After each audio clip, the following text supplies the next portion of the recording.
대통령 자리에서 끌어내리는데 이것만큼 신중하게 해야 될 일이 어디 있습니까? 이것만큼 신중한 일이 어디 있어요? 근데 왜 자꾸 신속함을 얘기하죠? 아니 우리 저기 한 총리께서 권한대행 잘하고 계시잖아요. 뭐가 문제죠 지금?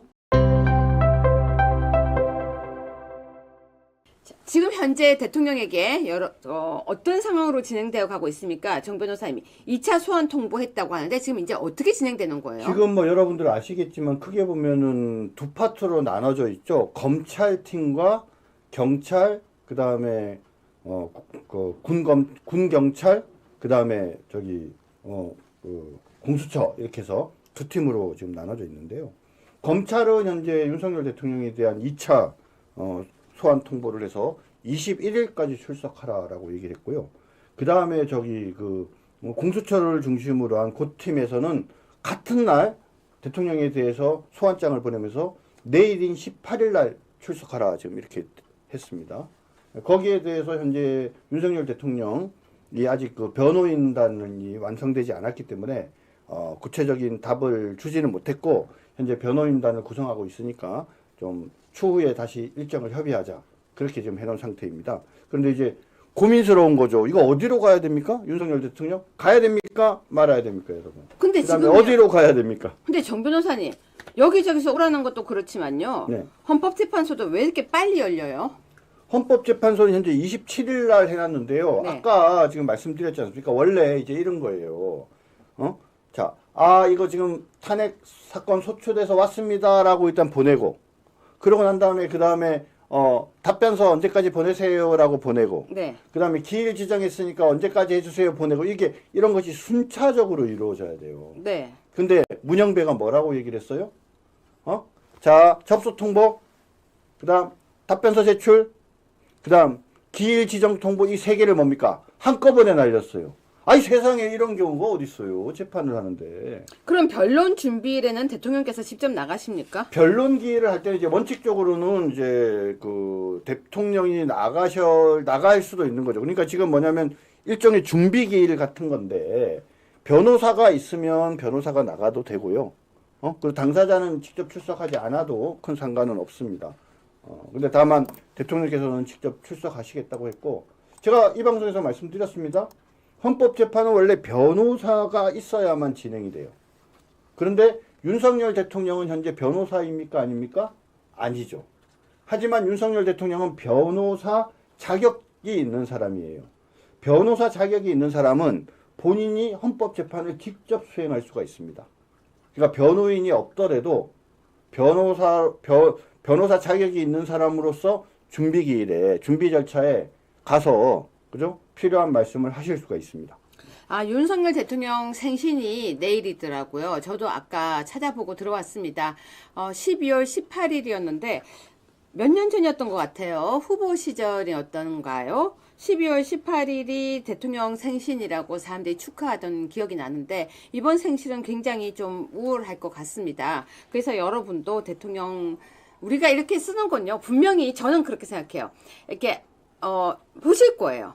다 찾아서 보시고 여론이 어떤지도 보고 보수파의 목소리가 어떤지도 보실 거라고 저는 생각합니다. 그러니까 여러분이 여기 댓글 다는 것도 그냥 여러분의 생각을 얘기하는 것이 아니라 보고 계실 거라고 생각하고 댓글을 달면 우리가 얼마나 다 이렇게 힘이 날까요? 그쵸?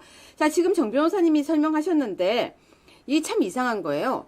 경찰 출석 요구서도 보내고 검찰에서도 하고 특수본에서도 하고 그리고 또 헌재에서도 하고 지금 여기저기 정신이 하나도 없으실 것 같아요. 그래서 아마 준비하느라고 굉장히 바쁠 것 같은데요. 네, 정 변호사님 지금 이렇게 진행이 되면요 옛날 박근혜 대통령 때랑 거의 비슷하게 또 허겁지겁 지금 뭐 거의 광란에 진짜 춤을 추면서 자꾸 몰아세우는 거예요. 윤석열 대통령 탄핵 재판은 빨리 진행되어야만 하고 빨리 진행될 수밖에 없고 빨리 진행될 만한 충분한 근거가 있는 것처럼 한쪽으로 몰아세우는 거죠. 다시 말씀드리지만 국민이 뽑은 대통령이에요. 대통령 자리에서 끌어내리는데 이것만큼 신중하게 해야 될 일이 어디 있습니까? 이것만큼 신중한 일이 어디 있어요? 근데 왜 자꾸 신속함을 얘기하죠? 대통령이 지금 탄핵을 당해가지고, 그러니까 뭐 탄핵을 당할지 말지 여부가 불분명해서 불안정하니까 빨리 해야 된다. 이게 지금 제일 큰 논거거든요. 아니 우리 저기 한 총리께서 권한대행 잘하고 계시잖아요. 좀 이런 표현이 그렇지만 윤석열 대통령 계실 때보다 훨씬 안정적이지 않아요 지금? 뭐가 문제죠 지금? 응? 자, 그런데요, 여러분, 저는 이 얘기는 꼭 하고 가야 될 것 같습니다. 이렇게 혼란스러운 지금, 그래서 국민들은 이제 정신을 차리고 대통령의 방향으로 가고 있는데요. 김태흠이라는 지금 도지사죠. 국민의힘은 존망위기이다. 당 간판 내리고 재창당하라라고 했습니다. 여러분은 이 말에 대해서 어떻게 생각하십니까? 여러분 있잖아요. 국민의힘이 있어요. 그런데 간판을 내려요. 그리고 재창당해요. 그러면 그 사람 어디 가요? 그대로예요. 가끔요, 여러분. 무슨 뭐 갈비탕 이런 식당이 있는데 갑자기 이름이 바뀌어서 무슨 옥 이렇게 바뀌면 그 집이 바뀐 거예요. 근데 정 변호사님 지금 저거는 무슨 발언이에요? 제가 김태형에게 돌려주겠습니다. 국민의힘 쥐새끼 잡기 너부터 탈당해라. 네, 이렇게 얘기하고 싶습니다. 마토님 슈퍼챗 감사드립니다. 아니 여러분은 지금 저 말 어떻게 보십니까? 저는 이걸 여러분들과 이야기를 좀 해보려고 사실은 이 주제를 들고 나왔어요. 김태흠이 국민의힘 망했으니까 당 간판 내리고 재창당하래요. 근데 재창당하라고 하면은 누구가 온다는 얘기예요, 정 변호사님? 그러니까요. 저 말도 안 되는 소리죠. 국민의힘이 왜 존망의 위기예요? 요번만큼 지난 박근혜 대통령 탄핵에 그렇죠? 문제점을 정확히 이해하고 아무튼 끝까지 한 번은 막아내지 않았습니까? 두 번째는 뭐 권성동이 엉터리 짓을 해서 제대로 못 막고 또 거기에 쥐새끼들이 같이 동조해버리는 바람에 그런 문제가 됐지만 아니 김태흠이라는 자가 그중에 4명이 지금 광역자치단체장 중에 4명이 탄핵돼야 한다라고 얘기했던 자 아닙니까? 저 징계해야 되는 사람입니다. 지금 사실 이 발언을 할 때가 아니고요. 정말 해야 되는 건 야당을 향해서 발언을 했어야 돼요. 무슨 발언을요? 다 잡아가서 이제 대한민국 어떻게 하려고 하느냐? 왜 다 잡아가느냐? 이런 얘기를 해야 되거든요. 근데 왜 뜬금없이 지금 국민의힘을 향해서 당을 갖다가 재창당하라고요? 얘도 쥐새끼예요. 지금 여러분들 아세요? 혹시 국무회의요? 국무위원회 국무회의는요. 최소 15인 이상이 돼야지 국무회의를 열 수가 있어요. 근데 지금 현재 국무위원이 몇 명인 줄 아세요? 16명이에요. 지금 한두 명만 그만두면요. 이제 국무회의도 못 열어요. 왜 그래요?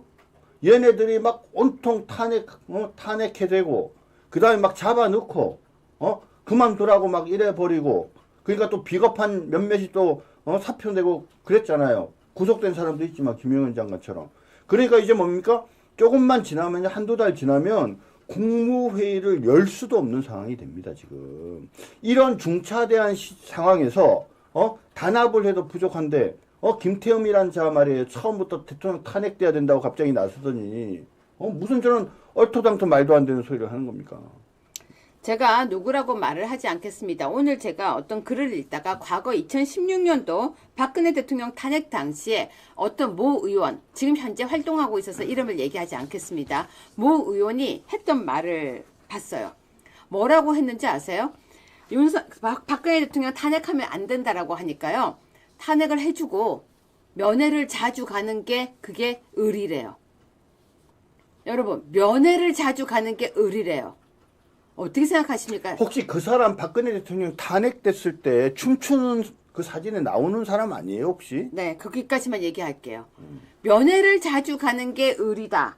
여러분은 어떻게 생각하십니까? 면회를 자주 가는 게 의리다. 저는 요즘 이런 걸 보면서요. 참 이 김태흠의 말도 그렇지만 그런 모든 사람들을 다시 뽑아준 우리가 사실은 문제가 있는 게 아닐까라는 생각이 들었어요. 자, 그 와중에 여러분 이 틈에 여러분에게 긴급 소식 하나 알려드리겠습니다. 여러분, 박근혜 대통령 사망이라는 기사 뜨면 절대 열어보시면 안 됩니다. 자, 화면 올려주세요. 아, 그런 기사가 있어요? 네, 박근혜 대통령 사망 CNN 기사인데요. 밑에 샘플 좀 보여주세요. 이렇게 뜬다고 합니다. 밑에요. 네, 박근혜 대통령 사망이 나는 CNN 기사 절대 열면 안 됩니다. 절대 밑에 이렇게 뜬대요. 사망이라고요. 절대 누르시면 안 됩니다. 박근혜 대통령 사망이라고 하면서 뭐라고 하냐면요. 경찰입니다. 박근혜 사망이라고 된 거 열어보지 마세요라고 하는 것도 누르면 안 된대요. 무슨 말인지 아시겠어요? 정 변호사님? 아, 예, 예. 여러분 지금 박근혜 대통령 사망 기사 절대 열지 마십시오라고 하는 경찰이 보낸 것처럼 되어 있는 이것도 가짜래요. 어이가 없습니다. 절대 열지 마십시오. 이거 되게 요즘 많이 누르고 있대요. 사람들이 박근혜 대통령 사망? 이거 뭐야? 하고 누르는데요. 다 스팸. 이거 열면 안 됩니다라고 하는 것도 열면 예, 안 되는 거네요. 그거 열면 안 됩니다 하는데도 다들 누른대요. 절대 누르시면 안 됩니다. 예, 예. 네, 지금까지 탄핵 재판에 대한 내용 좀 알아봤는데요. 정 변호사님. 네. 지금요. 오늘 가짜뉴스 2개를 제가 소개해 드릴 거예요. 네네. 가짜뉴스 2개요. 네. 자, 여러분 오늘 가짜뉴스를 잡아드리겠습니다. 한지아가 탄핵 기권표를 냈다라고 하는 뉴스를 저도 봤거든요. 근데요. 나 찬성했어. 나 기권 안 했어. 라고 했답니다. 그러니까 한지아 탄핵 기권이라고 하는 뉴스는 가짜입니다. 어떻게 보십니까? 맞죠. 근데 그래도 한지아 도대체 왜 기권이라는 게 어디서 나온 거예요? 어디 가서 기권한 척 하니까 이런 기사가 난 거 아니에요? 근데 너무 웃기지 않으세요? 네. 네. 그렇기 때문에 여러분 오늘의 가짜뉴스는 한지아 탄핵 기권 가짜뉴스입니다. 탄핵 기권. 한지아는 탄핵 찬성입니다. 자, 그 다음입니다. 이종배 시의원이라고 아시죠? 정 변호사님. 네네, 잘 알죠. 많이 들었습니다. 네네네. 근데요, 고발장을 접수했대요. 네. 민주당의 김성회 대변인을요. 네, 예. 무슨 내용입니까? 고양갑 국회의원이네요. 윤석열 대통령이 현직 판사를 체포하라고 지시했다라고 한 말은 허위사실이라는 거죠. 네. 그러니까 네. 김성회가 대변인이 브리핑을 하면서 윤석열 대통령이 현직 판사를 체포하라고 지시했다고 한다라고 얘기를 했는데 누가 그 얘기를 했다고 하는데 그 사람은 그런 말 한 적 없다는 거죠.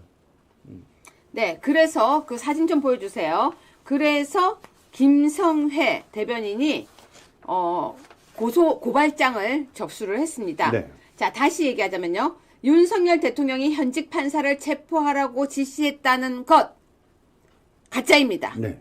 근데 이렇게 가짜 뉴스가 계속 퍼져도 됩니까? 아니 그러니까요. 이게 뭐 한동훈 사살설이랑 뭐가 달라요? 네. 그 김어준이 암살조 주장한 거 있잖아요. 네. 민주당에서 처음에는 좀 이용해 먹으려고 살살 만지다가 네. 우리 보수우파 우리 국민들이 저 가짜 뉴스야 하고 그냥 딱 문제를 삼으니까 네. 상당한 허구감이 이러면서 뭡니까 쓱 발을 뺐어요. 그럼 그것도 가짜 뉴스예요? 아니 가짜 뉴스라는 거죠. 한동훈 사살 가짜 뉴스. 네. 조국 등 구출 시도 이것도 뭐 사실상 가짜 뉴스. 북한의 무기 장착 무인기 동원 이것도 뭐 이상한 뉴스. 군복 매립 이런 것도 이상한 뉴스. 미국 사살 이런 것도 실제 부대와 상황과 맞지 않는 거짓 뉴스. 이 내용들이 이재명한테도 보고가 됐대요. 옛날에는 그렇죠? 얘네들이 김어준 같은 애들이 막 거짓 뉴스를 만들어 놓으면 우리들도 그래? 아 그게 사실이야? 설마? 이러면서 우리가 당했잖아요. 딱 한마디로 야 그건 가짜 뉴스야 이래버리니까 지네가 입증을 못하니까 스스로 주워 담으려고 하는데 주워 담아지지 않고 있는 거죠. 자, 오늘의 가짜 뉴스 정리해 드리겠습니다. 첫 번째, 한지아 탄핵 기권 거짓입니다. 탄핵 찬성했습니다. 어제는 진종호 탄핵 기권 아니었죠. 거기도 찬성입니다. 그리고 김성회 대통령이 판사를 체포하라고 지시했다는 사실 일단 이종배 시의원이 고발했습니다. 끝까지 조사는 봐야겠지만 지금 현재 고발장 들어갔다는 것이기 때문에 여러분 방금 김어준도 민주당도 믿지 않는 거짓말이었습니다. 자, 여러분 민주당도 믿지 않는 거짓말인데요. 우리는 믿겠습니까? 민주당이 못 믿는 척하고 만든 거는 누구의 힘이다? 우리의 힘이다. 저는 그렇게 말씀드리고 싶습니다. 과거에는요, 여러분 2016년도에는요. 가짜 뉴스가 퍼질 때 사람들이 다 그냥 맹목적으로 믿었습니다. 하지만 이제는 우리가 믿지 않습니다. 왜냐하면 우리에게는 우리의 보수우파의 유튜브들이 모두가 가짜와 진짜를 구분하기 때문입니다. 아시아투데이의 아투뉴스에서도요. 특히 유여회의 적반하장에서는 가짜 뉴스를 콕콕콕 콕 집어서 모두 뭉쳐서 쓰레기통에 탁 집어넣으면서 여러분들께 분별해 드릴 것입니다.